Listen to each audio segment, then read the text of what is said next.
Hello, everyone. I'm Brian. I'm a third-year PhD student at CMU, and today I'll be presenting my project about the power grid. So power grid security is a really important problem. It's actually happened on the real world, similar to what Moses was saying in Ukraine in 2015 and 2016. There's an attack that actually shut off electricity to hundreds and thousands of consumers on the grid for multiple hours. In addition, there are many reports showing that this threat is not just isolated to Ukraine, and that it can happen on other grids, such as the US. But the issue with the power grid security is that it's actually gets relatively few attention from the security community. So I'll start off by just having a brief overview of several types of threats against the power grid. So in 2015, the attack that happened on Ukraine was called a substation circuit breaker takeover threat. And this type of threat disconnects electricity from reaching the consumers. So the attacker controls the transmission section of the grid that conveys high power electricity and disconnects it so it never reaches consumer devices. But attackers can also target the generation section of the grid. So during a power plant takeover attack, attackers target these high wattage generators that generate electricity in bulk and shut them off. So a famous example of this was in 2016 with Triton. But attackers can also attack the operators, so they can relay fake information to the operators of the grid. So the grid operators think the grid is in a completely different state than it is. And then more recently, there's been this type of attack called MadloT, where they target consumers on the grid. And I'll talk about this attack a little bit more in a few slides. But what's interesting is that false data injection attacks and MadloT attacks, there are no public examples of this happening on real grids, but they're widely studied in research. And so the question we were looking to answer in this paper was, well, we know that to some degree these attacks are impactful because some of them have happened on the grid.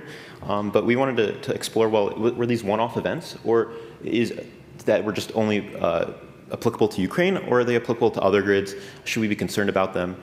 And so we want to really dive in this question of what is the feasibility and impact of these four threats? And to really illustrate why this is not a simple question to answer, I'll just briefly dive into trying to answer this question on MadloT, one particular threat. So the way MadloT works, just a really brief overview, is that now on the grid I've placed these high wattage IoT devices. So these could be smart refrigerators, smart AC units. And so the first step is that the attacker kind of compromises a huge botnet of these devices. So they compromise a huge botnet of consumer high wattage IoT devices. Then the attacker synchronously changes the load of all these devices at the exact same time. So there's a sudden change in electrical demand on your grid. And ideally, this sudden change in electrical demand will cause components to fail and cascade, and the grid will cascade into this blackout. And so if I was a grid practitioner and I heard about the MadloT threat, I would probably ask myself, well, should I be worried about this on my own grid? Is this a concern? And so to start that kind of questioning, I would look at prior work. And this is where I would run into a lot of issues. And so there's a lot of disagreements for the feasibility impact in prior work. So in 2018, the first paper that proposed MadloT claimed that there was only a 1% increase in power demand would cause the grid to black out. So their conclusion was MadloT is feasible and impactful. But a year later, there was a follow-up paper that said, oh, no, let's hold on. You'd actually need like a 10% increase in power demand before the grid would black out. And so their conclusion was these attacks are less feasible, but they could still be very impactful in these situations if attacker gets enough devices. But then a year later, there was another paper that said if an attacker controlled all IoT devices in the entire grid, the grid would not black out and everything would be fine. And so their conclusion was this is not feasible and not impactful at all. So as a practitioner, I'd be very confused on if I should be worried about this type of attack. And so clearly the MadloT feasibility impact is unclear. And so I guess the catch here is that it's not just for MadloT. These disagreements aren't isolated to this one threat. They're actually occurring for all four of those threats I talked about at the start of this talk. And so the real goal of my paper was to really shed light on, well, why are these disagreements even happening in the first place? And so to do this, I'll get started with my methods of the paper and how we kind of evaluated why these disconnects are actually occurring. So to do this, we created an abstraction of how the grid is actually modeled. So you start off with the threat you want to study, and then you create this huge list of scenarios for that threat. And we define a scenario as having two parts.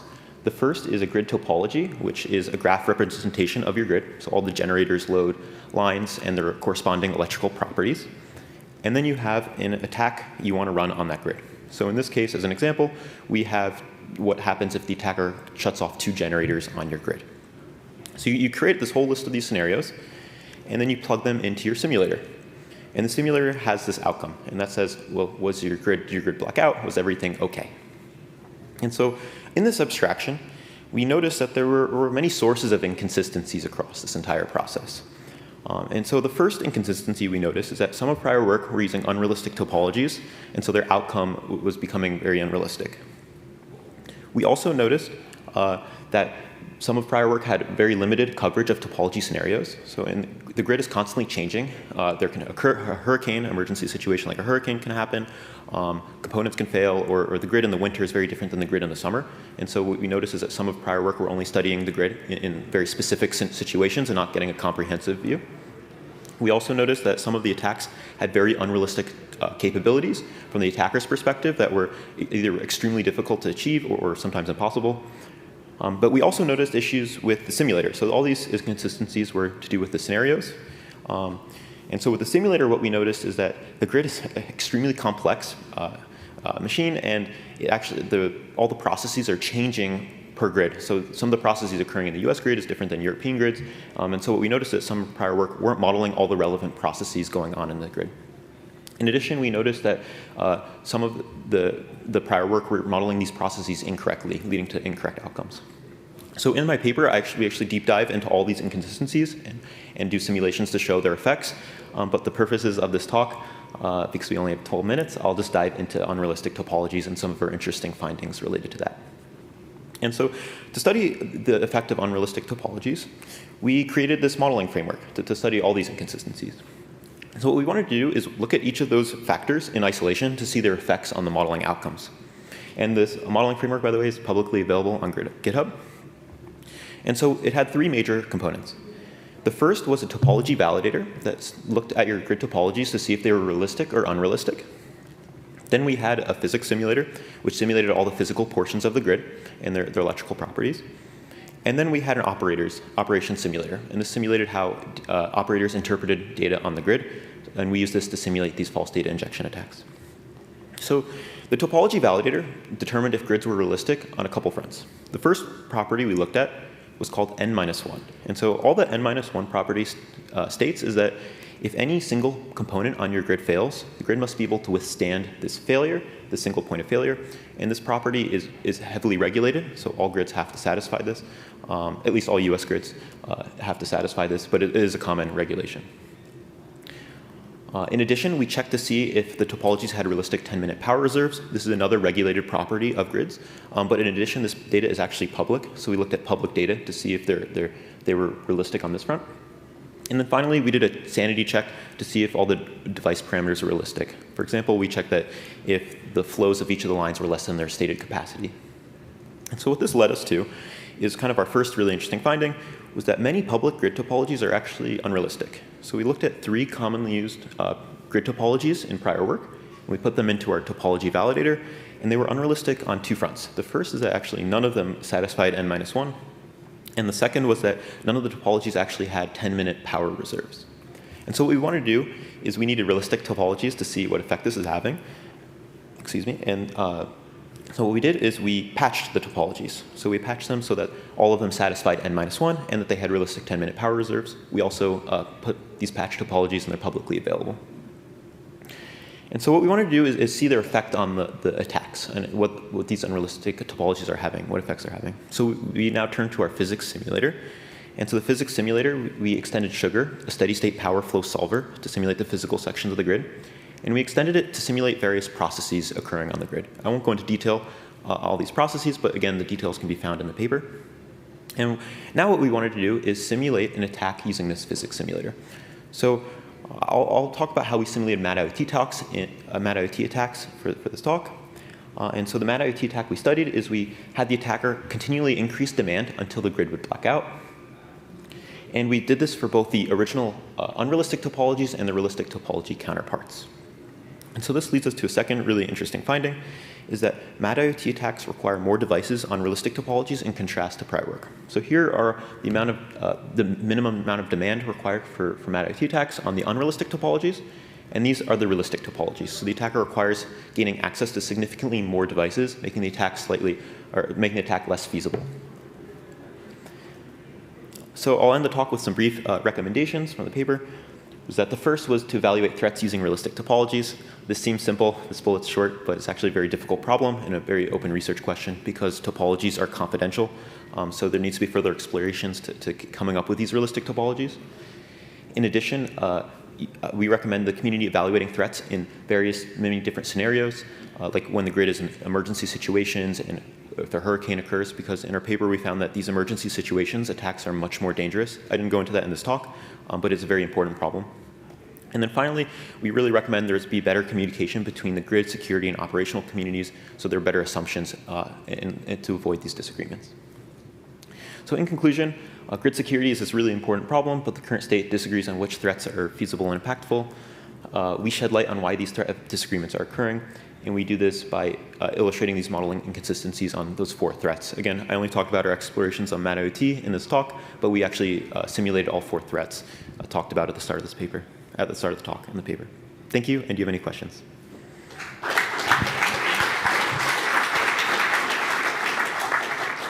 Any questions, please? What size grids did you look at? Did you look at any microgrids? So that's a good question. Our explorations were for those 3 grid topologies I talked about. So it was the Polish grid topology, and then we used Texas A&M had these synthetic grid topologies of Texas and the Eastern Continental grid. And so those, how big? So the Polish grid was the smallest at about 2,000 nodes. The largest was the Eastern Continental, and I think it had about 10,000 nodes, if I remember correctly.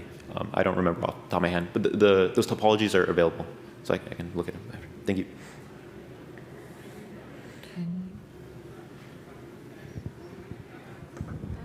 Can you just tell me, how do you define a realistic topology? Is follow some regulation? Is it a NERC or some SIP or something?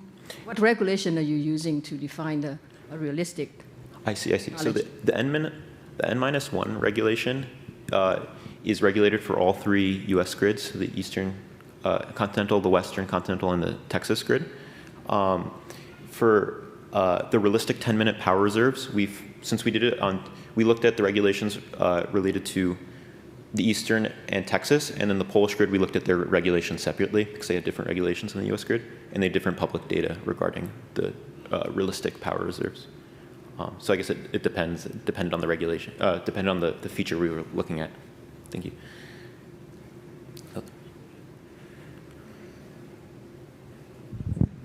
Hi. So with solar power, it causes sites that are consumers to suddenly become generators, and traditional power grids were not designed to handle this. Did you examine attacks that took advantage of if the state suddenly switching? Yeah, that's a good question. We actually, so I didn't talk about this in this talk. We actually ran a survey as part of this by interviewing grid operators to get better intuition on the problem. And actually, one of the interviewees stated this exact same problem with solar panels. And so we didn't explore it particularly in this study, but we imagined that a future threat similar to MadloT could be applied to solar panels, where as the grid becomes more dependent on these solar panels as generators, if attackers gain access to a huge botnet of solar panels, these are also high wattage IoT devices, and the grid could suddenly lose a lot of generation they expected to have in opportune times. So I do believe that in the future this could be a very viable and dangerous attack